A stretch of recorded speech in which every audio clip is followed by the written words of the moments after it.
अन्यथा अन्यथा मैं तुम्हें शाप दे दूंगी। नहीं देवी, ऐसा अनर्थ मत कीजिए।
त्रिलोकीनाथ है।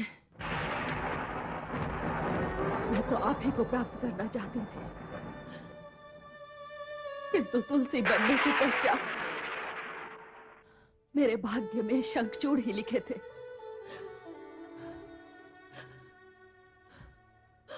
मैं प्रथम बार धरती पर नारी बनकर आई, किंतु आपने मुझे धरती की नारी के नियम भी नहीं निभाने दिए। आपके स्पर्श ने मुझे मेरे पति के योग्य नहीं रहने दिया। मैं जानती हूं कि ये भूल मेरे पति की है, कि वो अहंकारी है, अभिमानी है। उन्होंने क्या मानव, क्या देवता, किसी को नहीं छोड़ा, किंतु दंड तो उन्हें मिलना था। मेरा क्या दोष था? आपके कारण मेरे पति शंखचूड़ का वध होगा, किंतु वैधव्य का दोष तो मुझे लगेगा।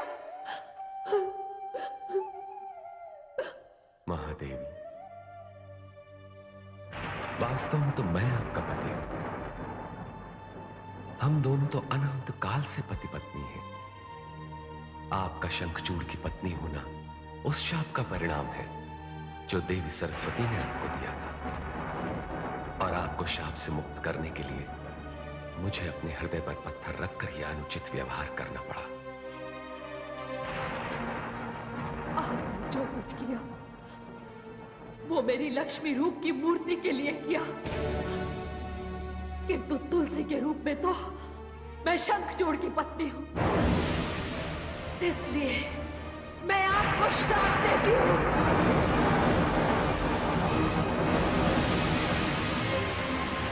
कि आप पाषाण बन जाएंगे।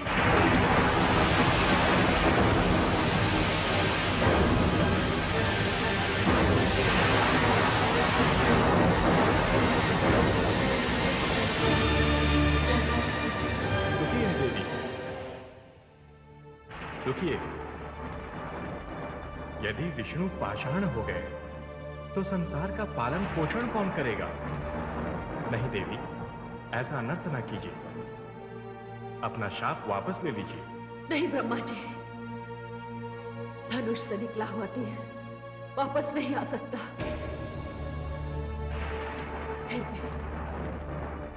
फिर भी मैं केवल इतना कर सकती हूं कि कल्याणकारी विष्णु का एक रूप पत्थर का ही होगा,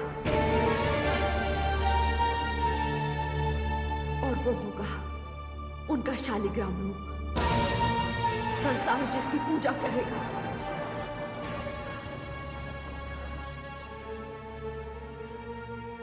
अब तो मैं शरीर त्याग सकती हूं।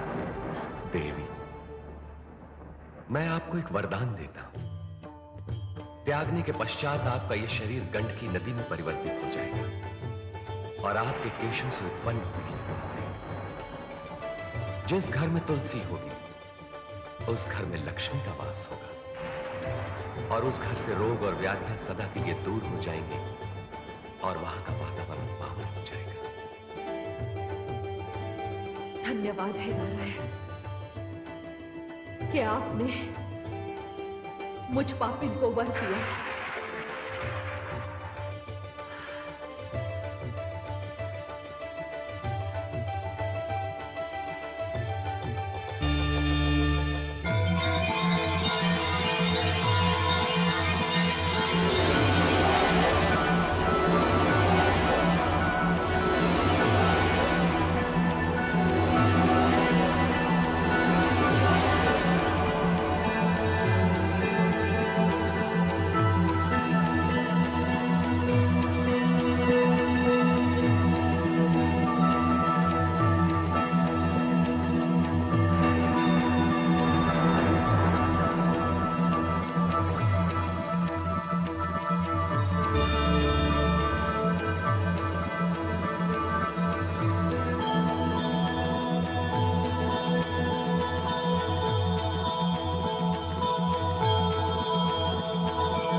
देवी भुवनेश्वरी, अब मेरी समझ में आया कि आपने देवी लक्ष्मी, देवी सरस्वती और देवी गंगा के बीच श्राप वाली घटना की रचना क्यों की थी।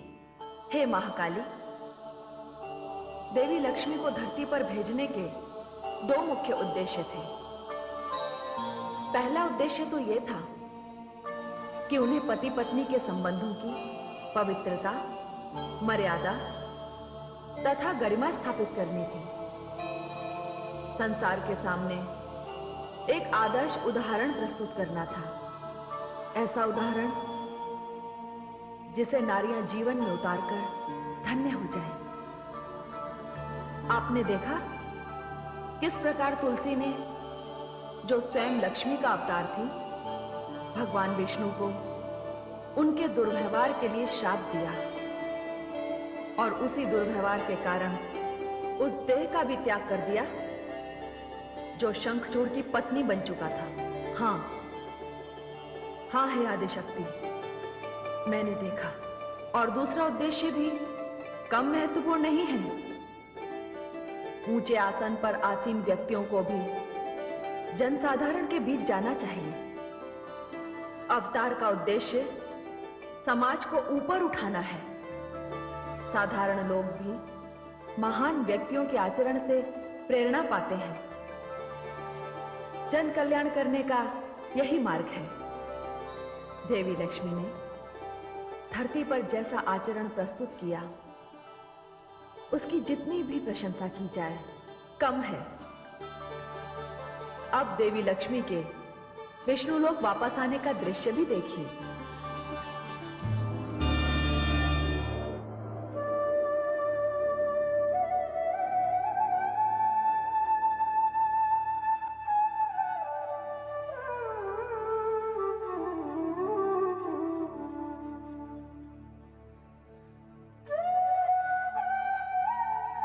प्रणाम है स्वामी।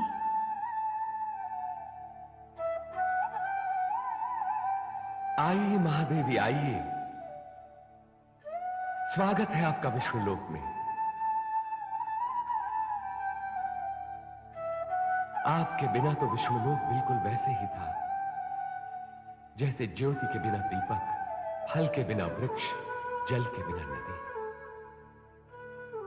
आपके आगमन से विष्णुलोक के सूनेपन में उत्सव का वातावरण उत्पन्न हो गया है। स्वामी, आपका हृदय बड़ा विशाल है, बड़े ही कृपालु हैं आप। किंतु मुझे क्षमा करें, मैंने तुलसी रूप में आपको पाषाण बनने का शाप दे दिया। महादेवी, वो शाप आपने अकारण तो नहीं दिया था। मैंने शंखचूड़ बनकर तुलसी रूप में आपके शरीर को स्पर्श किया था, जिससे आपके सतीत्व पर आंच आई। महादेवी, भले ही ये कार्य मैंने मानवों और देवताओं के कल्याण हेतु तथा भगवान शिव और ब्रह्मा जी की मर्यादा की रक्षा हेतु किया था, पर यह कार्य था तो निकृष्ट। आपने तो मुझे शाप देकर यह सिद्ध कर दिया कि ईश्वरत्व भी ईश्वरीय नियमों से मुक्त नहीं है। हे महादेवी, यह आपके शाप का ही परिणाम है कि मेरा शालिग्राम रूप पृथ्वी पर सदा के लिए बना रहेगा और घर घर में उसकी पूजा होगी।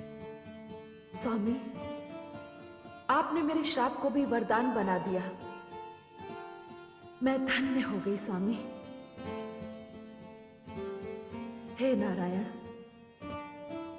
हे वासुदेव, मेरी मुक्ति तो हो गई, किंतु मुझे खेद है कि देवी सरस्वती अब भी धरती पर है। हां देवी, यह अत्यंत खेद की बात है। दो महाशक्तियों को अपनी शक्ति को विवाद का कारण नहीं बनाना चाहिए। श्रेष्ठता के इस युद्ध में कोई भी एक दूसरे से श्रेष्ठ नहीं।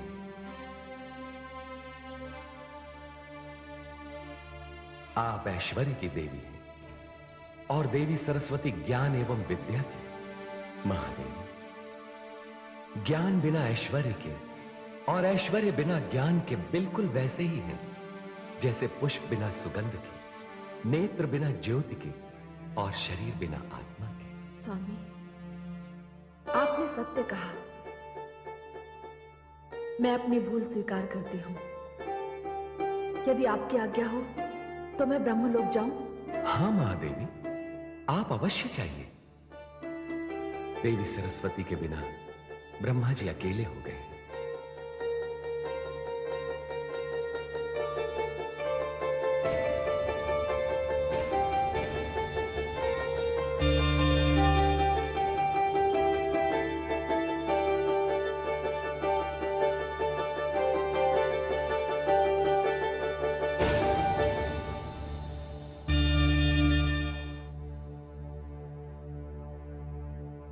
प्रणाम है भाग्य विधाता।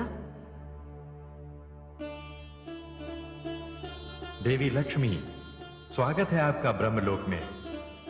मेरी योग्य सेवा? सेवा नहीं ब्रह्मा जी, मैं तो खेद व्यक्त करने आई हूं कि मेरे कारण देवी सरस्वती को ब्रह्मलोक छोड़कर धरती पर जाना पड़ा। किंतु हे देवी लक्ष्मी, इसमें तो आपका कोई दोष नहीं। देवी सरस्वती को शाप तो देवी गंगा ने दिया था। दोष तो देवी सरस्वती का है जिन्होंने आपको शाप दिया था। ब्रह्मा जी, मैं तो उस शाप से मुक्ति पाकर वापस आ गई हूं, किंतु देवी सरस्वती तो अब भी वही है। उनकी मुक्ति कैसे होगी? ब्रह्मा जी, आप भाग्य विधाता हैं। उनका भाग्य भी तो आप ही ने लिखा है। हाँ, उनका भाग्य भी मैंने ही लिखा है, किंतु क्या लिखा है यह आपको नहीं बताऊंगा। भविष्य का ज्ञान भविष्य में ही हो तो अच्छा है। हाँ, इतना बता सकता हूं कि शाप की उस घटना की रचयिता स्वयं देवी भुवनेश्वरी हैं। किंतु आप चिंता न करें देवी, जिस प्रकार आप अपने शाप से मुक्त हो गई, देवी सरस्वती भी शाप से मुक्त हो जाएंगी। कब और कैसे, ये तो देवी भुवनेश्वरी की माया ही जाने।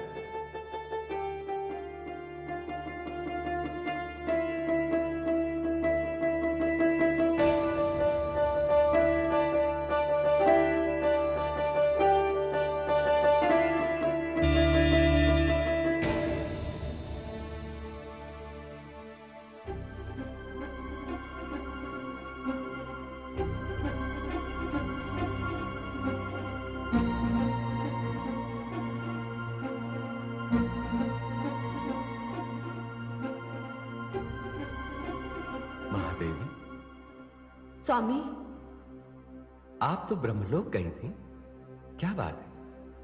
आपके मुखमंडल पर चिंता की रेखाएं। हे वासुदेव, हे नारायण, आप तो सब कुछ जानते हैं, कुछ भी तो नहीं छिपा है आपसे।